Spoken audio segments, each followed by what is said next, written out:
Pemirsa, dinamika ekonomi global ke depan masih akan diliputi berbagai tantangan, terutama ketidakstabilan ekonomi dan penantian keputusan Bank Sentral Amerika Serikat untuk menaikkan suku bunga. Di tengah kondisi ini, Bank Indonesia memastikan bahwa kondisi ekonomi Indonesia saat ini dalam keadaan yang masih baik. Bank Indonesia menilai stabilitas sistem keuangan secara umum masih diliputi berbagai tantangan dan gejolak selama 2015. Tantangan dan gejolak tersebut bersumber dari global maupun domestik. Gubernur Bank Indonesia, Agus Martowardoyo, mengatakan pemulihan ekonomi dunia dan berlanjutnya tren penurunan harga komoditas serta keluarnya dana asing menyebabkan tekanan pada stabilitas sistem keuangan. Dengan situasi tersebut, Bank Indonesia berupaya menjaga inflasi tetap sesuai target. Kita nyaman dari kajian-kajian stress testing di bidang likuiditas, di bidang kredit, dan di bidang market, itu semua dalam kondisi yang baik.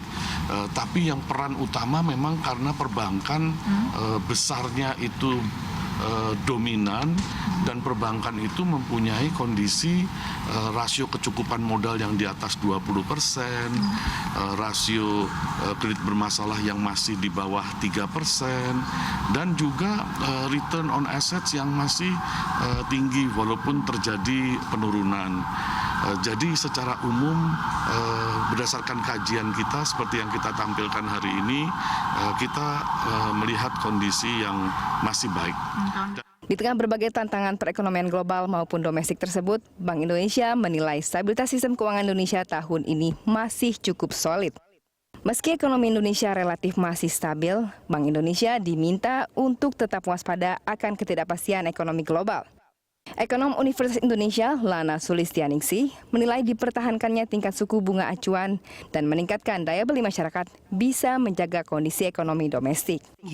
Yang penting indikator-indikatornya bahwa kredit masih disalurkan, kemudian ketahanan dari bank terlihat dari CAR-nya itu masih cukup tinggi.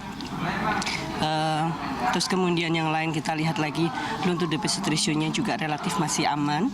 Beberapa kinerja bank lain sebetulnya memang mendukung apa yang disampaikan tadi, relatif stabil. Tapi ini data masa lalu.